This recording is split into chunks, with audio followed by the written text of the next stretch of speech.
Glenn, good afternoon, Glenn.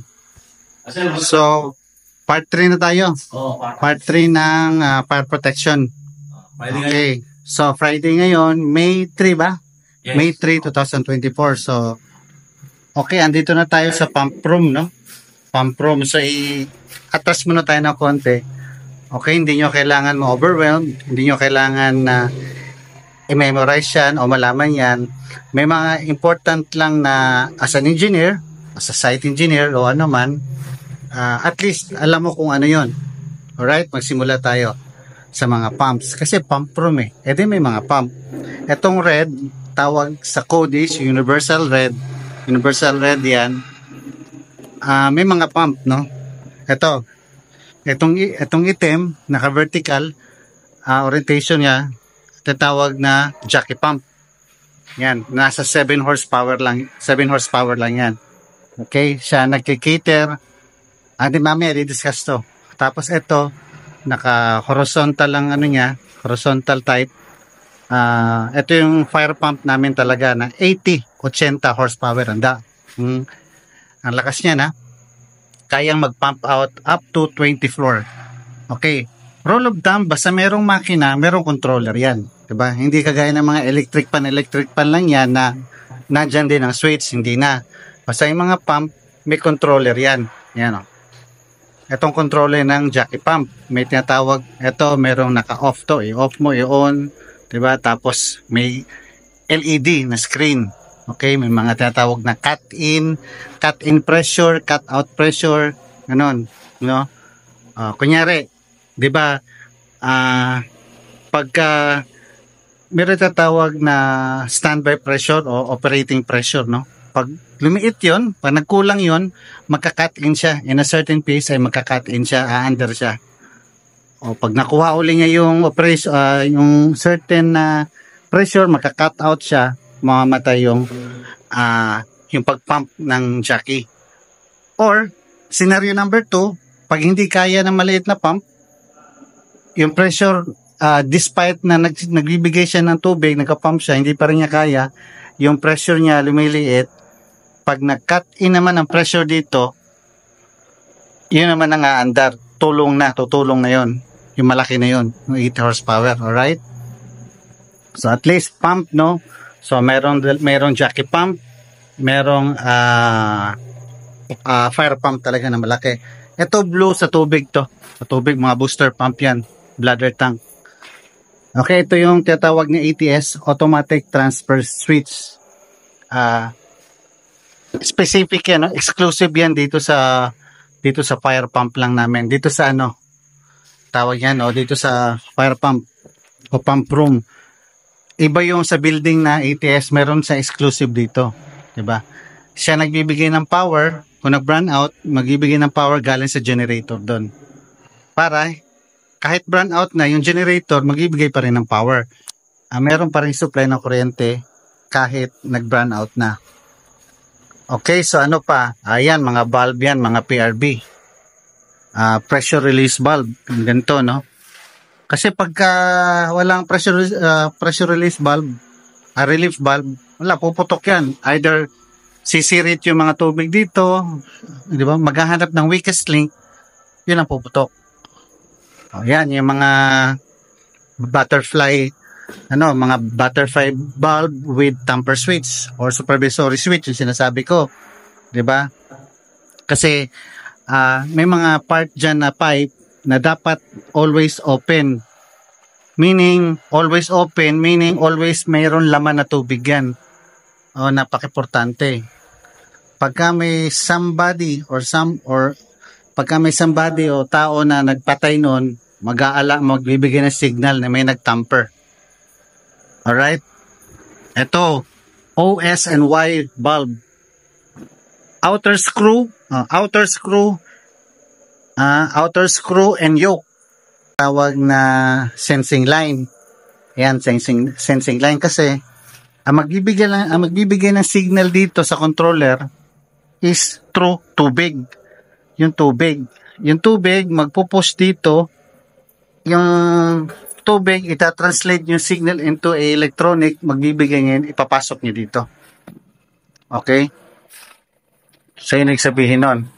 Yan, mga tamper switch yan. Yan, tamper switch yan. So, yung mahalagang valve, dapat na monitor yan na walang, kung always close siya, dapat always close. Kung always open siya, dapat always open. Otherwise, magbibigay ng signal doon sa pinaka-control panel na may gumalaw ng valve, may nag-close. O, tsaka ngayon pupuntahan ng duty officer, i-check baka may malfunction o talagang mayroong nagsabotahe. Di ba? So, yun ang pinaka-purpose nun. Ito, hindi pa to, na-tested na to, pero hindi pa to running, ha? Hindi pa to running. Alright. Pero all system go na to, ha? Meron lang parang ano doon, merong, ito pala, nakalimutan ko pa. Meron pa ditong tinatawag na sight glass. Yan, sight glass. Siyempre, paano mo malalaman yung elevation ng tubig? Dudungo ka, dudungo ka pa doon. Hindi na. Ito lang sight glass, oh. Yan. O, malalaman mo na kung ito yung tubig, oh. Yan, oh. Yan, andyan, oh. Oh. Tank number 1, tank number 2, number 3, and number 4. Oh. Ito, fire reserve tank to. Okay, tapos yung tubo na yan, ito yung supply yata yun. Ito yung supply. No? Hindi, papalabas to. Tapos merong return to tank, back to tank. Ito yata yung back to tank. Kasi pagka kagaya nito, tapos ng project, meron ng furnitures, 'di ba? May mga furnitures na, mga wooden furnitures. Hindi ka na pwede mag-testing doon. Otherwise, madadamage mo yung mga cabinets and 'di ba? Mga fit out doon madadamage. So pag magte-testing ka, yung tubig i-return to tank mo lang 'yon. Or 'di ba? Or doon papakita namin mamaya doon sa pinaka-test port. 'Di ba? So back to tank 'yan. Kasi pag di mo pina-back to tank, sa mo itatapon yung tubig. 'Di ba? So yun yung ibig sabihin ng back to tank para sa mga testing. All right? So, Foreman, punta tayo dun sa may labas. I-check din natin yun, ha? Yes, sir. Sige. Ikakat muna natin para hindi mahumaba yung video, ha? Sige. Okay, sige, dito na tayo sa labas. Okay. Check natin ito yung, yung FDC, no?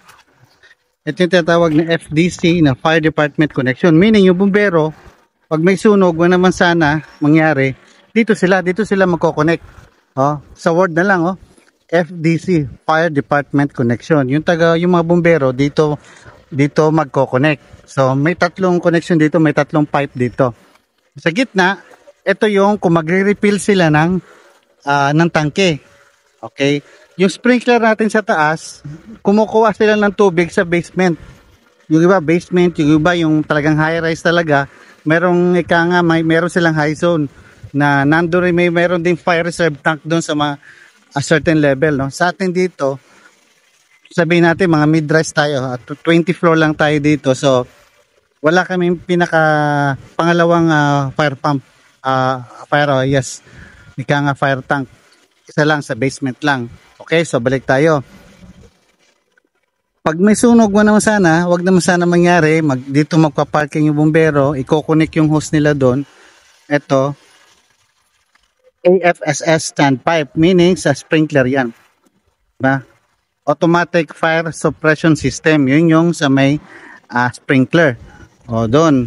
Kasi mauubos din yung sprinkler, doon sila kumukuha ng tubig sa fire reserve tank sa basement. So, eventually, mauubos din yun. Siguro mga isang oras o less than an hour, ubos yun pagka tuloy-tuloy ang sunog. Okay?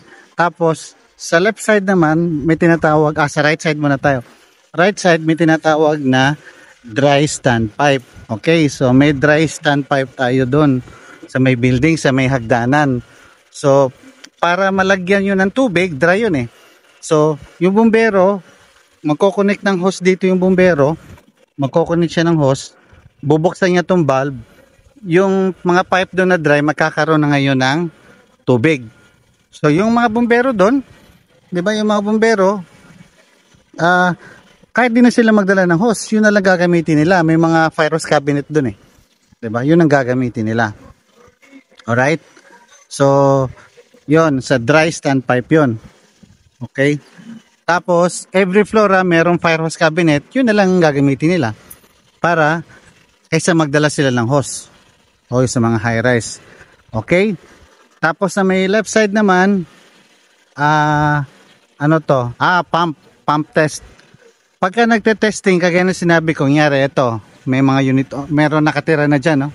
Meron na nakatira dyan, yan. Meron na mga unit owners dyan. Pag nagte-test yung bumbero, yearly test, sa mo ipabubugay yung yung tubig, di naman pwede sa loob kasi meron na nakatira. Makaka-damage ka diyan. So dito nila tinetest. Yan.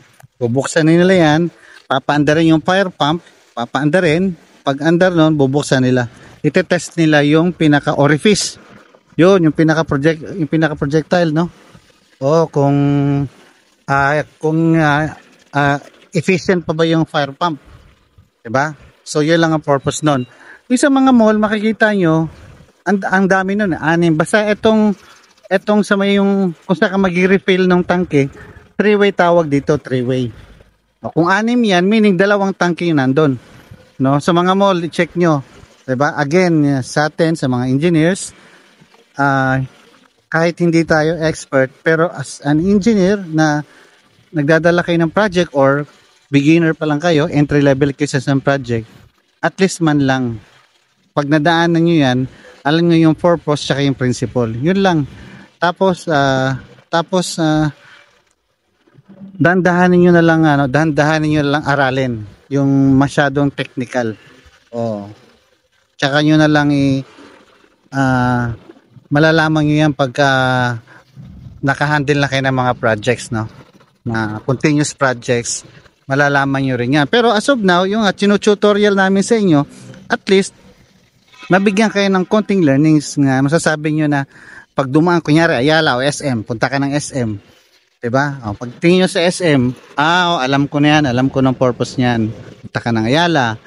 Tapos sa SM may mga ganun din, Ayala, diba? Mga mall, diba? So yun pinaka purpose niyan. Tapos yan, i-discuss pa natin yan, diba? Yan. Pero sa iba ng subject, sa electrical na yan. Diba? Underground tayo dito hindi tayo aerial. Diba? Wala naman mga poste dito ng kuryente. Ngayon, sa fire protection tayo, pupunta tayo ng plumbing, pupunta tayo ng electrical. Yung mga ganito lang ba? Kagaya niyan, dapat alam natin yan. Pero hindi tayo expert dyan. Alam lang natin. Diba? Anong principle niyan, anong purpose niyan, yun ang pinaka ibig kong sabihin. Alright, so tapos na tayo sa part 3, check natin kung may part 4 pa, kung wala na, Foreman, part 3 to, i-check natin kung magkaka part 4 pa tayo, kung wala na, lipat tayo ng plumbing or sa electrical. Depende, no? Depende. Basta pupuntahan natin lahat yan. Okay? Sige, Foreman, approve.